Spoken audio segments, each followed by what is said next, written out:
Well, good morning, everybody. Welcome. Offering trays are being passed as well. Again, if you're kind of a newer, haven't been here for a while, we just started passing offering trays again last week. Haven't been doing this since COVID, and so just want to remind everybody that all the other avenues of giving are still available that we've had. If you mail yours in, if you give online, you're welcome to continue doing that as well. But we were going to pass offering trays because we had people telling us that they would forget, and so it was a reminder for them. And so since we're so far past COVID, we kind of decided, well, let's begin passing offering trays again, not only as a reminder, but some people look at that as their act of worship, and they want to do that during service. So glad that you're here today. Thank you for being here. If you are a guest with us and you're here for the very first time, we want to let you know how thrilled we are to have you with us. And we have a gift for you before you leave today. So after service is over, if you go out into the lobby and to the right, we have a spot there called the Connection Center. There's a coffee mug with some candy in it. We'd love for you to pick that up just as a way of saying thank you for joining us today. Also want to remind you to take a look at your Engage page. Everything you need to know about what's going on around the church is there. And I want to highlight once again on there our Kids Blitz, because this is new. I'm going to mention this several times between now and the event that happens, but it is in place of Vacation Bible School. So rather than doing Vacation Bible School in the summer, we're doing this Kids Blitz event the weekend after Easter. And so it's 2 days. It happens on Friday and Saturday. But it is a come with your kids event. So it's not like Vacation Bible School where you bring your kids and drop them off, but where the family comes together. And on Friday, the message will be directed towards the kids. And on Saturday, the message will be directed toward the family as a whole. And so this is a way for you to engage and speak into your child's life, to worship with them, to engage with them. So it's not like taking your child and dropping them off at piano lessons so that somebody else can teach them. It's a little bit more like we're teaching you how to coach your kids to play piano. And so we want you to engage together as a family. So bring your kids and be a part of that. We're inviting everybody in the community, other people, other churches. We're hoping to fill this room. And so we want you to be a part of that. So take a look at your Engage page. It gives you all the details that are there. I'm continuing our series today that is taking us to Easter, and it is called Dead Man Walking because we're taking a look at the last week of Jesus' life. Now, to get things started this morning, if you've been driving for very many years, you've no doubt had the experience where you sort of zone out while you're driving. Haven't you experienced that? That you all of a sudden catch yourself and you are miles down the road, but you don't remember driving those miles. Like you drove over that bridge that has, the big girders over the top of it, and you're past it, but you're thinking, I don't remember seeing it. Or you're driving on Highway 50 and you go past the Walmart distribution center. I'm past it, but I don't remember driving past it. So our memory is diluted of that. We went through all the motions of driving and we didn't crash, but we weren't quite there. So I read an article about this, how we drive when we're zoned out. It describes the experience as driving on autopilot. And it says it's a default mechanism in our brain that takes over and we can go through the motions without consciously engaging in the experience. I think in the same way, we can sort of live out our faith for a lot of years on autopilot. We're not really engaging in the experience. We're doing the things that we're supposed to be doing, but we're not all the way there. And we're not quite sure how to wake up and come to in that process as well. So we're going to church, we're praying, we're serving in some way, but the whole experience just seems kind of lifeless to us, and our heart and our mind aren't really in it. I read a story from a preacher who said a couple named Nate and Nancy came to him and they said, we don't know what the problem is, but we feel empty inside. And the preacher was a bit surprised to hear this because this was a couple that was engaged. In fact, he said if there was something that he needed done in the church and it was important, they were his go-to couple. They were always the ones that were there. But they said, we feel like we're just going through the motions, doing church work, helping people, even attending church services don't energize us anymore. We're tired of doing this and feel like we're living a lifeless religion. Can you identify with that? Have you been there? Are you there right now? Are you going through the motions of faith? You're on autopilot. The default mechanism has taken over. You've been doing this for so long, you're doing it, but it's mindless. And you get years down the road and you kind of wonder, where has all my faith gone? Where has all this stuff passed? I know I've been to church, but I don't really notice what has happened. I know that I've prayed. I know that I've read the Bible, but I've kind of wound up in this spot and I can't really absorb anything that has happened. It's not made any difference in my life. And you want to wake up and you want to re-engage, but you're just not sure how. If you have your Bible, I want you to open to Matthew chapter 21 today, because Jesus addressed this very issue in his final week of life. And so in this series, we're looking at those last days before his crucifixion. Last week, we kind of got this started off looking at what we call the triumphal entry, his journey into Jerusalem, riding on a donkey, fulfilling prophecy, and in essence then making the announcement that he was the Messiah. Because the Old Testament prophesied that that was going to happen. Everybody recognized it. They threw the palm branches down, the coats. Today, we're going to take a look at what he did next. And there are two stories that I want us to see. The first is about Jesus going into the temple, and you remember he overturned the tables of the money changers, and he chased out the sellers of the doves. The second one is less known. It's that he cursed a fig tree, and it withered. But they're both making the same point. So I want us to take a look at both of these stories today. But here's what it says in Matthew 21, verse 12. Jesus entered the temple courts. All right, so he rode into Jerusalem. He comes in on the donkey. All the big hoopla has happened. He goes into the temple courts, and it says, then he drove out all who were buying and selling there. He overturned the tables of the money changers and the benches of those selling doves. And he said, it's written, my house will be called a house of prayer, but you are making it a den of robbers. Now, here's what was going on. The Passover feast was taking place. And so Jews from all over the known world had traveled into Jerusalem to celebrate the Passover. This was a prescribed feast. We talked about this a little bit last week. It was a part of the Old Testament law. It was a celebration. It was a remembrance of their deliverance from Egypt when the death angel passed over the houses where they had killed the lamb, smeared the blood over the doorframe of their house. And so the firstborn in their house was spared. And so God had told them, every year on the anniversary of this date, you are to have this Passover celebration to remember this event. And so Josephus, an early historian, tells us the number of people in Jerusalem would swell to 5 times its normal population, because so many people traveled in. It was every Jew's dream to go celebrate Passover in Jerusalem. They didn't have to do that. They could celebrate it at home where they were, but it was a big deal to them to go to Jerusalem and do that. And so they hoped that at least one time in their life they would be able to go to Jerusalem and do that. So a bunch of people would go, the population would swell, and there's this big celebration that's happening. It is the Passover. It's sort of the biggest celebration of the Jewish calendar. And so it was a little bit like going to Mardi Gras, where you get this big population of people, except for them and the Passover, they went there to worship instead of throw beads and take their shirts off.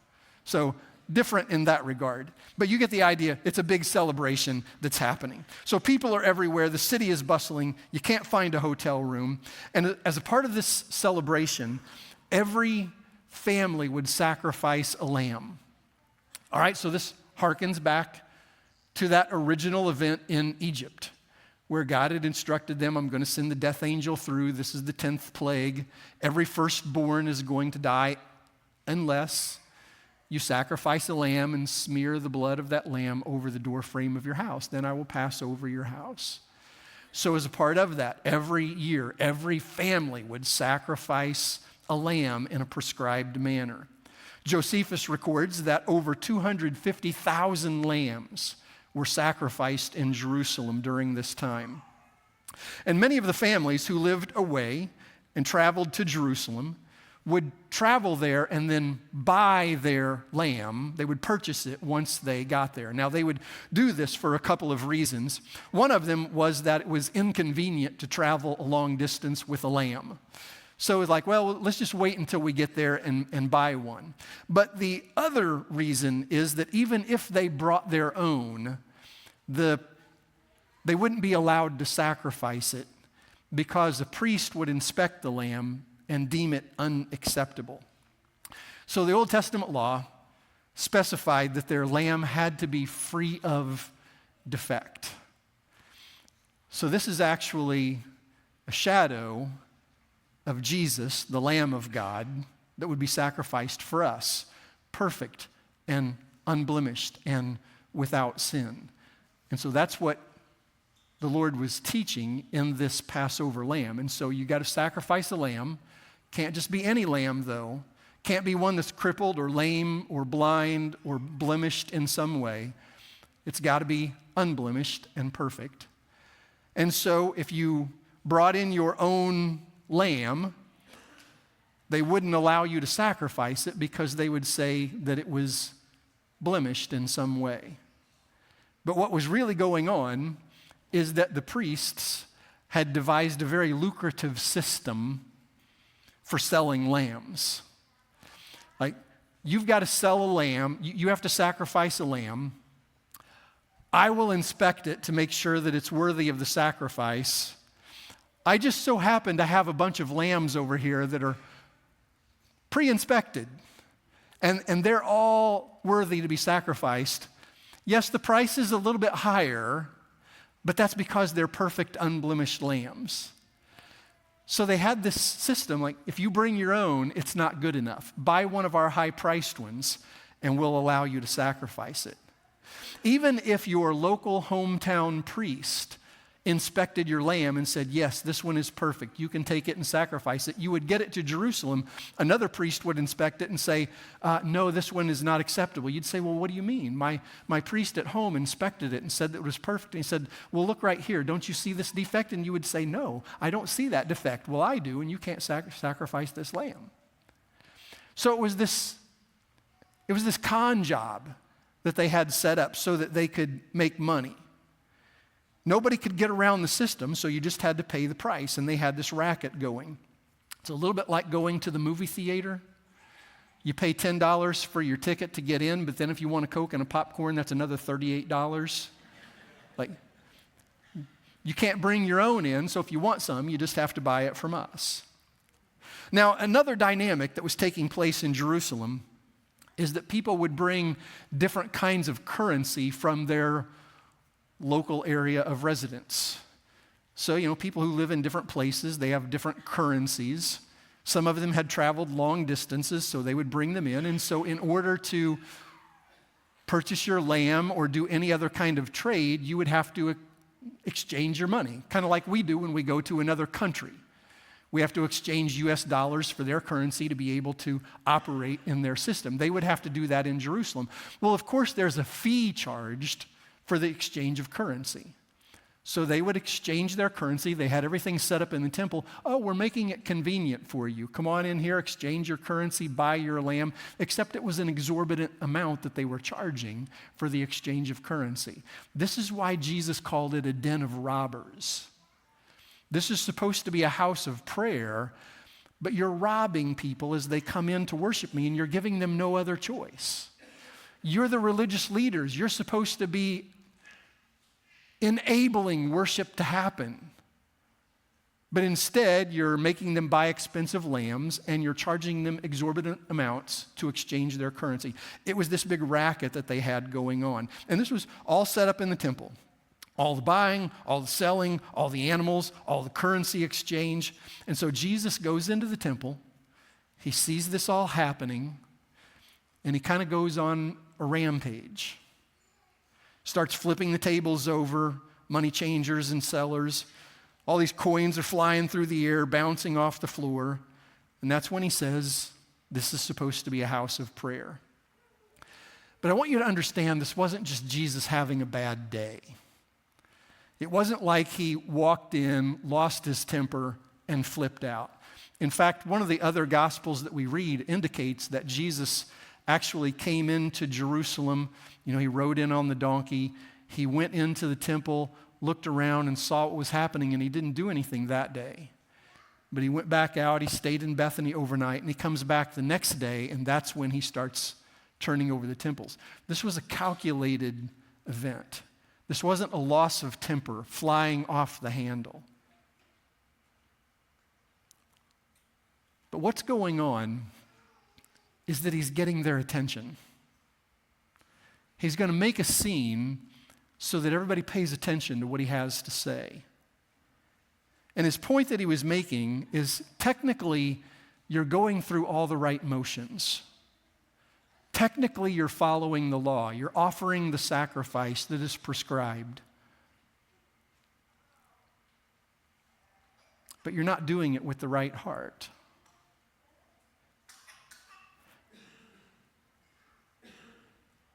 They were going through the motions, doing the right things, but for the wrong reasons. And so I want to ask you today, how is your faith playing out? Are you doing the right things?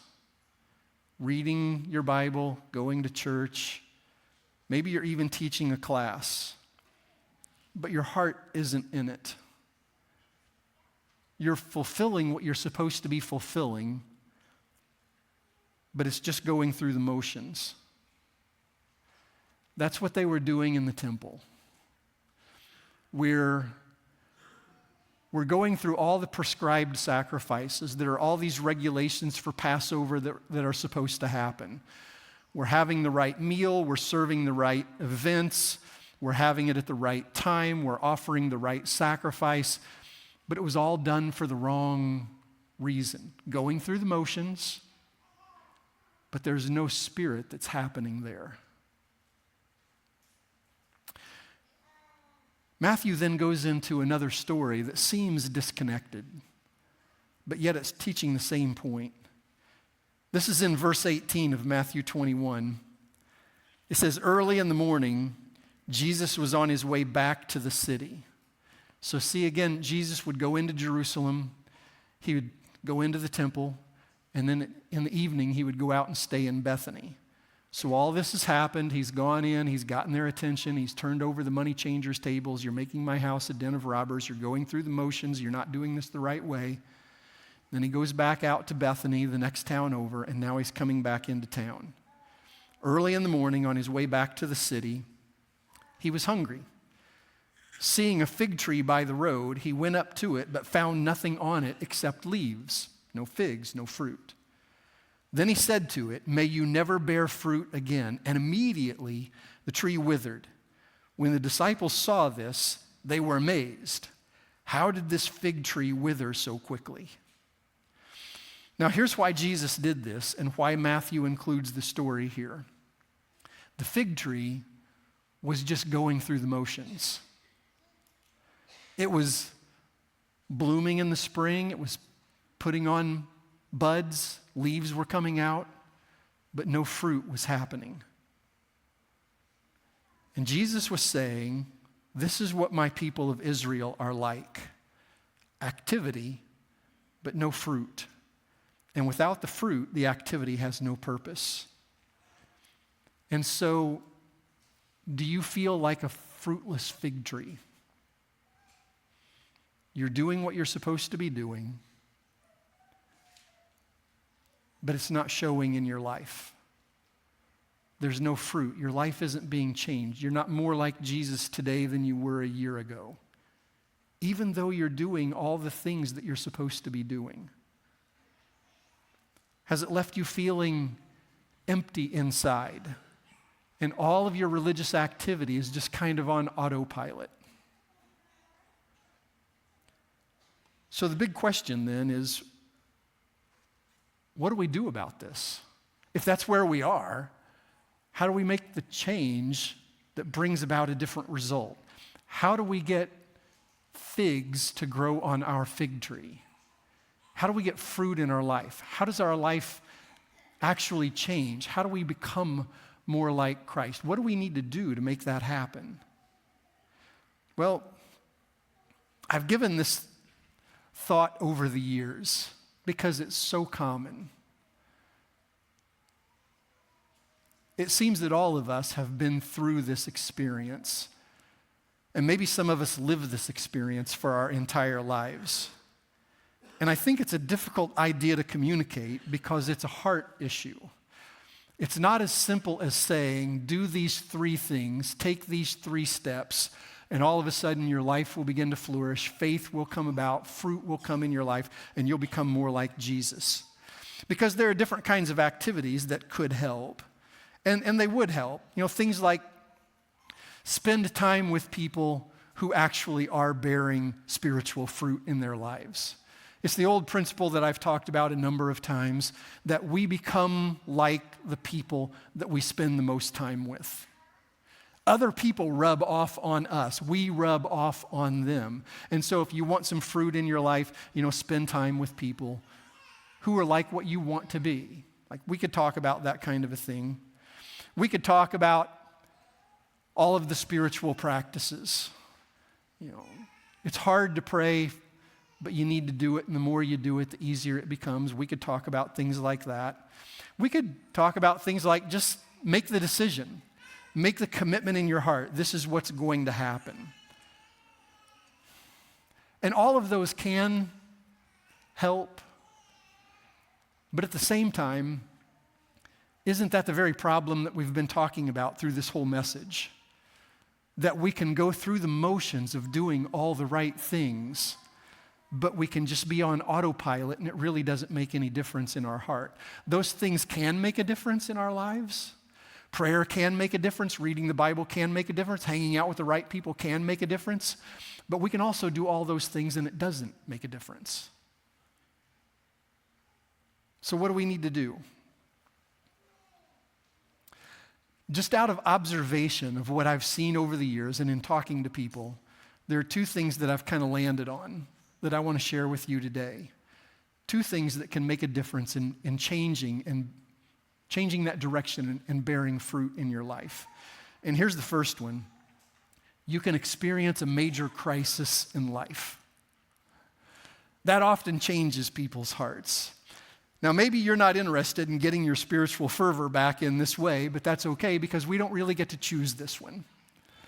But so often I've seen people kind of going through the motions of faith. I'm at church for a while, I'm not at church for a while. Yes, I want to pray more, so I do it for a while, then I don't. We're just sort of going through those motions, and then there's a crisis in their life.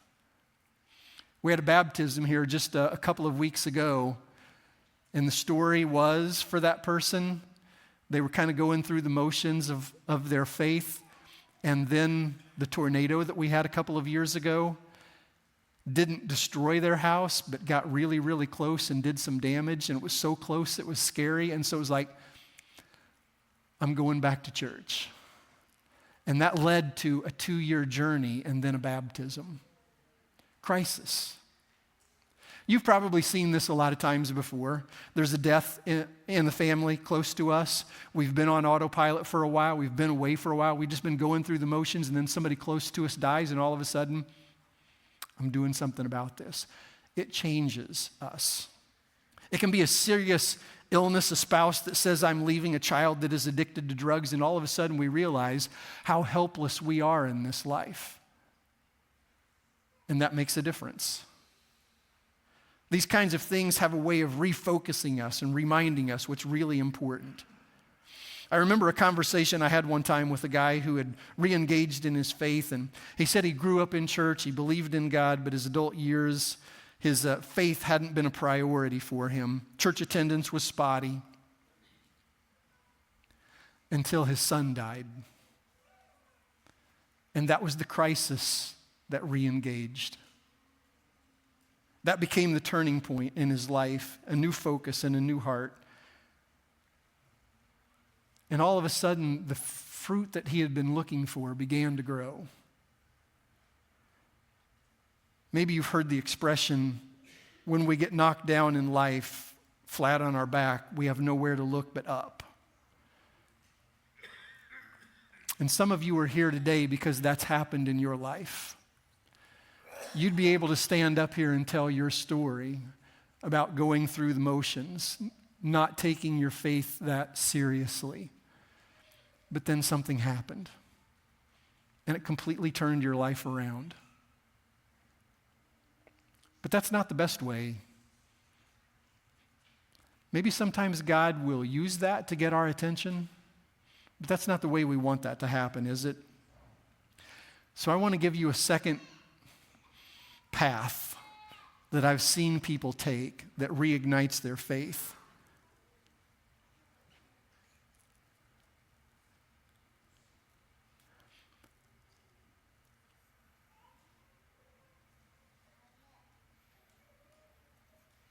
I've completely lost my place in my notes. But here's the second path. That doesn't happen very often, does it? Like, I just kind of got on a roll there and talking, and it's like, now my notes don't match up with what I'm saying.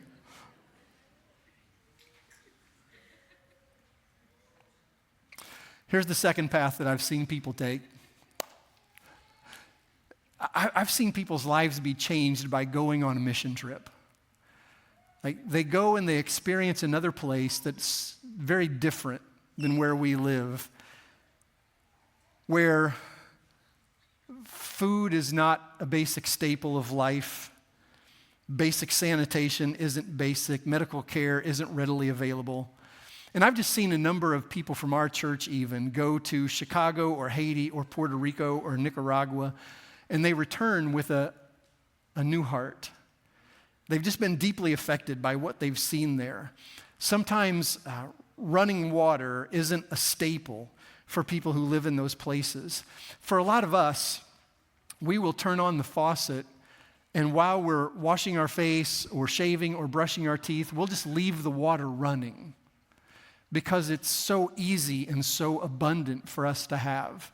But there are plenty of other places around the world where running water, clean water, isn't easy to access. So one of our trips a few years ago, they were in Haiti, and they came back and they told about having to truck water in that wasn't even drinkable. They had to bring water in so that they could flush the toilet and bathe. And even when they would flush the toilet, they weren't allowed to flush the toilet every time they used it. You had to kind of build up enough, and then, because water was so hard to come by. And I can remember talking to John Brimberry after he came back from that trip, and it was a month after they'd been back, and he said, I just now don't feel guilty flushing the toilet at my house. It has a way of changing us. There's something about seeing other people in desperation that changes us. In Luke chapter 10 is the story of Jesus, that Jesus told about the Good Samaritan. You know, the guy that was beaten and robbed and left for dead, and then these two religious leaders, a Levite and a priest, came by, and they just left the guy. They walked on by. It's speculated that they walked on by because they feared that he might have been dead, and if they got near a dead body, then they would be unclean and not able to perform their religious duties. They would have to go through a time of purification. So it's easier just to stay away so that I can do my religious duties. And then along comes the Samaritan, not a religious leader. In fact, Samaritan is sort of a nationality brand, half Jew, half Gentile. And he's the one that stops and helps. I looked at this in the Greek. It says, when the Samaritan came near him. When he came near him. See, the priest and the Levite didn't even get near. When the Samaritan came near him, he had compassion. So the two religious leaders were fulfilling the law, staying away from what might be a dead body. Technically, they were doing what they were required to do. They weren't required to stop and help somebody that they thought was dead. But there was no spiritual life in them that led them to try to help somebody in need. But then it says the Samaritan came near, and a human face became associated with the need. And I think that's kind of what happens on mission trips. It's not just stories from afar. It's not just seeing something on a screen, but you're face to face with somebody who is in need in a way that you have never experienced in your life, that you never imagined could be there. And so I want to ask, does your faith feel stale? Are you empty inside? Are you going through the motions and you can't figure out why you don't feel a different way? Maybe a mission trip is what you need. Coming near somebody, face to face with them, who's in a very different place than you've ever seen before. So we have regular mission trips. Our next one is in August. So that gives time for you to think and pray and prepare. There's information on your Engage page today. There's an information meeting coming up in April. You can go to the information meeting, and it is just a way for you to check it out. Going to the information meeting doesn't mean that you are going on the mission trip. It's just saying, I want to know more about this. How does it work? What's the cost? How do we make this happen? So that's the next one, but I recognize Puerto Rico is a long way. We also do trips to Chicago. There's not one on the books that is planned for right now, but you can always be watching the Engage page in the future because we do those trips to Chicago regularly as well. But I also understand not everybody can make a trip like that. Maybe your position of life just makes that impossible. You're a single parent with young kids. But you can also get involved right here locally. Not the same as going on a mission trip, but if you serve at a local ministry here in town, the clothing center, food distribution, those can make a difference in your life as well. You can serve the Lord right here in this church, but if your spirit is empty, if you're going through the motions, whatever it's going to take, I encourage you, don't allow that to just continue. Do something about it. Pray with me. Father, renew our hearts. Don't let us live our faith on autopilot. And if that means taking a mission trip overseas, I ask that you would make a way. And I pray for those who have been changed, for those who have had their lives already altered by being near those who need help. Don't let them return to where they were before, but show them what you want them to become and what you want them to do. In Christ's name, amen.